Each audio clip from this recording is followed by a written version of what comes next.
Richard Martineau. Narrateur de l'actualité. Alors, on revient sur le scandale de Saclic avec quelqu'un qui a travaillé avec l'ancien ministre Éric Kerr. Donc, c'est M. Francis Coates. Il est expert en sécurité. Il est professeur à l'École de technologie supérieure. Bonjour, M. Coates. Bonjour, Richard. Vous allez bien? Très bien. J'ai lu votre texte que vous avez publié sur LinkedIn et vous dites, OK, bon, il a démissionné, correct, mais le problème, c'est pas tant Éric Kerr que la machine qui est le problème. Écoutez, M. Martineau, on va partir du principe. Vous avez vu le film Le Titanic, là, j'espère que je ne vais pas gâcher la fin à vos auditeurs, mais il y avait des problèmes de gouvernail par rapport à la grosseur du navire. Hein, les cloisons étanches n'étaient pas assez hautes. Demain matin, vous changez le capitaine du Titanic. Probablement que Leonardo DiCaprio, il meurt à la fin du film pareil. OK?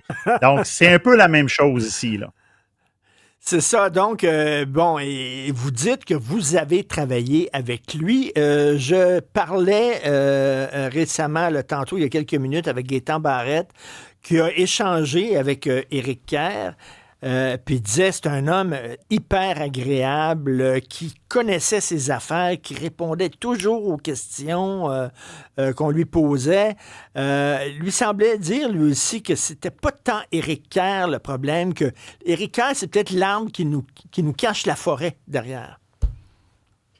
Ben, écoutez, moi j'ai travaillé, j'étais conseiller stratégique pour le sous-ministre adjoint Steve Waterhouse.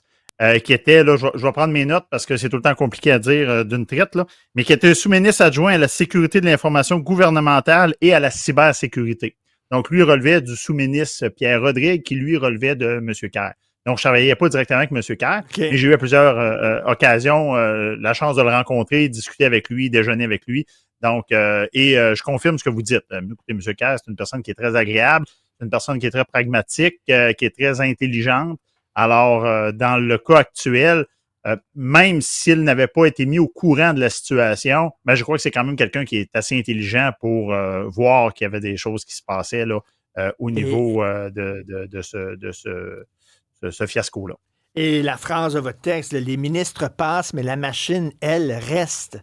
Et c'est là le vrai problème, parce que, tu sais, les sous-ministres, les hauts fonctionnaires et tout ça, là, ils disent, ben, tiens, un nouveau ministre qui arrive, là, ils ont les bras croisés, puis ça fait le 5e qu'on voit passer, là. Puis il va partir, puis nous autres, on va rester là, puis on va garder notre job, puis ça va continuer à aller comme c'est amené.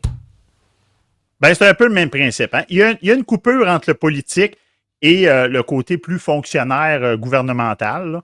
Par exemple, le sous-ministre n'est pas quelqu'un d'élu comparativement au ministre. Alors, il y a souvent une coupure là. Il y a une ministre en 2016, je vais essayer de la citer correctement, là, qui disait « Je ne pense pas qu'entre un ministre et un sous-ministre, on parle d'ordre. » Donc, ça vient placer un petit peu. Là. Moi, je suis sous-ministre, puis j'ai-tu vraiment à faire ce que le ministre me dit? Pas trop sûr.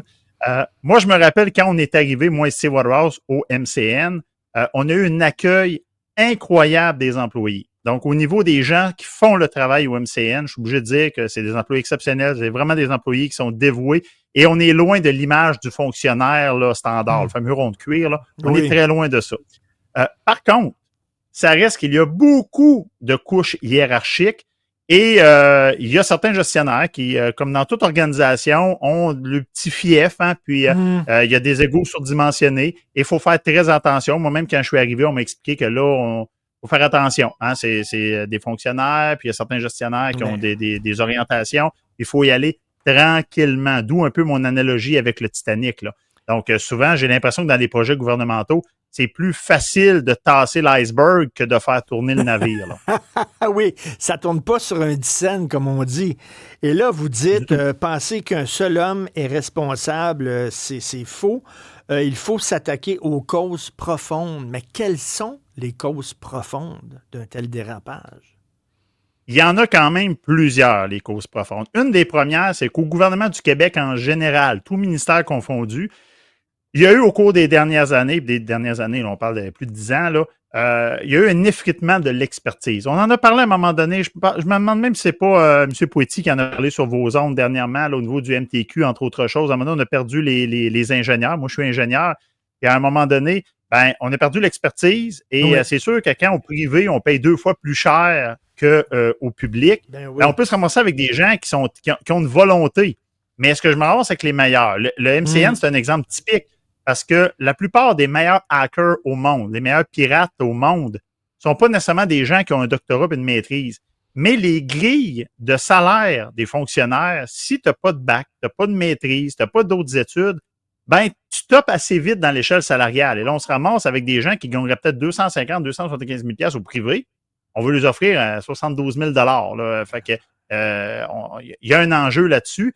Et au final, ben, quand c'est le temps d'évaluer, on fait des cahiers de charges. Le plus bas soumissionnaire, lui, il sait qu'il manque des affaires parce que la personne qui a préparé les documents, ben, c'était pas un expert dans le domaine. Fait qu'on sait qu'il manque des affaires et on n'en parle pas. On est le plus bas soumissionnaire. Et en cours de projet, ben là, on lèvera la main en disant « Vous n'avez pas pensé à ça, vous n'avez pas pensé à ça. » Et étant donné que vous êtes le donneur d'ouvrage, ben, ça sera votre responsabilité de soit mettre de côté ces fonctions-là ou de trouver les ressources financières nécessaires à l'accomplissement de ces objectifs-là. Est-ce qu'on avait aussi les yeux plus grands que la panse? Parce que là, selon les bribes d'informations qui sortent, là, on voulait mettre par-dessus le projet SACLIC, là, qui était déjà énorme, là, une grosse plateforme, puis tout ça. On voulait comme mettre un autre projet qui était quoi, l'identité numérique là-dedans, puis faire deux pierres d'un coup, là. C'est énorme, c'est beaucoup, là. Bien, c'est sûr que là, je vais vous parler comme expert en sécurité physique, en sécurité de l'information par la bande. C'est sûr que moi, j'ai un peu l'impression là, qu'on met la charrue devant les bœufs. Là. On est rendu avec un ministère de la cybersécurité du numérique, puis on n'a jamais réglé la base, la sécurité physique, le filtrage des employés, ne serait-ce d'avoir des codes de sécurité au gouvernement provincial, ça n'existe pas.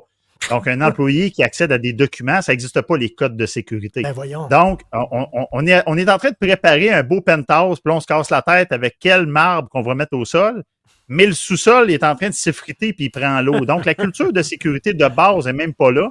Et puis quand je dis pas là, je ne vise pas juste l'MCN. Là. En général, au gouvernement, même dans la population, on le sait au Québec, on a des lunettes roses, tout le monde est beau, tout le monde est les fins. Je n'ai malheureusement pas, comme spécialiste en offensif, je n'ai pas cette vision-là. Moi, j'ai la vision de quelqu'un qui veut contourner la sécurité tout le temps. Donc, je vois comment les mauvaises personnes pensent. Et je pense que peut-être qu'il y a un problème qui est là. On essaie de construire de quoi on essaie de rattraper. Là, on a vu que le numérique, ça va vite, vite, vite. Puis là, tout d'un coup, on se fait attaquer, puis il y a des rançons logiciels. Puis là, vite, il faut faire de quoi?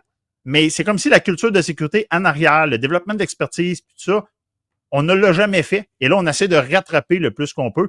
Et ça va être difficile avec le fonctionnement de l'État actuel.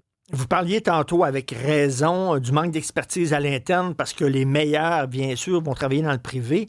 Donc, les grosses entreprises qui ont ces gros contrats-là, là, ils savent que les gens avec qui ils font affaire, là, ils sont pas super formés, c'est pas les meilleurs. Donc, c'est eux autres qui ont comme le gros bout du bâton, puis ils peuvent un peu les amener en bateau, là, en disant « Hey, t'as besoin de tel logiciel, puis telle autre affaire, puis tel truc. Oh, tu l'as pas. Oh mon Dieu, ça va aller mal, il faut que tu l'aies. » Puis eux autres, ils sont moins formés, ils ont moins de connaissances, fait qu'ils embarquent là-dedans. Les autres, c'est facile de les manipuler, finalement, ces gens-là. Je vais vous conter une anecdote, Richard. Il y a plusieurs années, ça fait très longtemps, il y a une compagnie qui travaille pour moi et qui, il y a un plan, il y a un cahier de charge et ils doivent soumissionner. Et il y a une soumission qui est faite et c'est le plus bas soumissionnaire qui remporte. Et lors de l'acceptation des travaux, je fais le tour de savoir est-ce que ce que j'ai demandé au devis est effectivement déployé sur le site et je me rends compte que la réponse est non.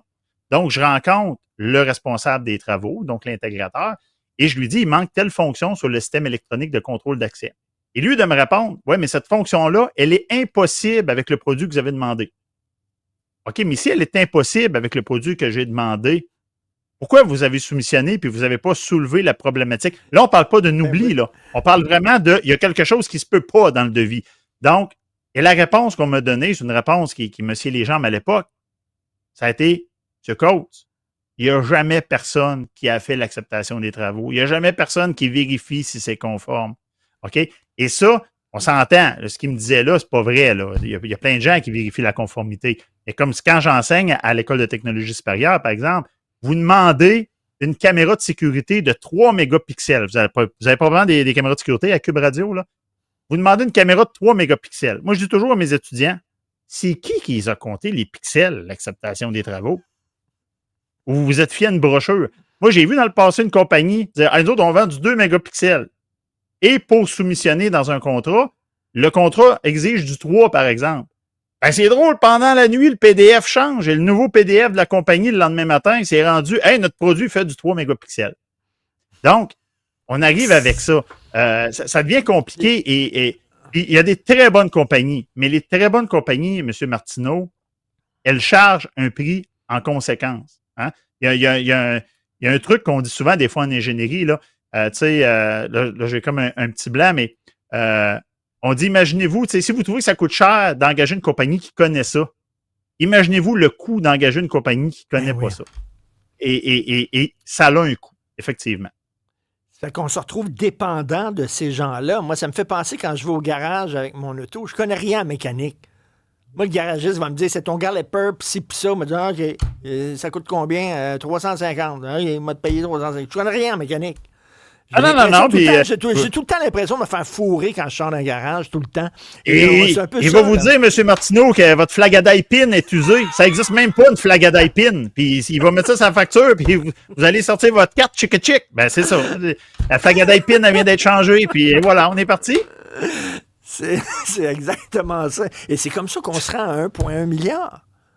Ben, c'est comme ça qu'on se rend à 1,1 milliard. Puis en effet, il faut faire bien attention. Normalement, la technologie, c'est supposé faciliter notre travail. C'est supposé réduire nos coûts d'opération. C'est pour ça qu'on déploie de la technologie. Il n'y a pas une compagnie privée qui dit je vais déployer de la technologie pour être sûr que ça me coûte plus cher, que mes clients ne sont pas contents. Il n'y a personne qui fait ça. Quand on déploie de la technologie, c'est parce qu'il y a un gain d'efficacité au bout de la ligne. Et là, on se ramasse avec des gains d'efficacité qui sont peut-être, on pourrait en douter. Oui. Quand on parle, par exemple, de s'inscrire sur, je ne sais pas si c'est sur SACLIC ou bien le truc gouvernemental, mais qu'on ne peut pas mettre d'accent francophone. C'est quand on est quand même au Québec. Là, je veux dire, c'est pas, on ne parle pas de quelqu'un asiatique qui voudrait mettre des caractères spéciaux asiatiques. On parle d'utiliser des accents francophones, puis on dit « Oh, ça ne marche pas ». Ben là, quand c'est rendu en production, il est un peu tard pour se rendre compte que les accents francophones ne marchent pas. Il y a eu des manques au niveau des requis. Là. Monsieur Francis Coates, on garde vos coordonnées parce que moi, je vais vous reparler à tout prix. Là. Vous êtes excellent, vous parlez en images, j'aime bien ça, puis je vais faire attention à mon Flagada pin la prochaine fois. Votre Flagada pin, oui. Professeur en ingénierie à la sécurité à l'École de technologie supérieure et expert en sécurité. Merci beaucoup, bonne soirée. Un plaisir.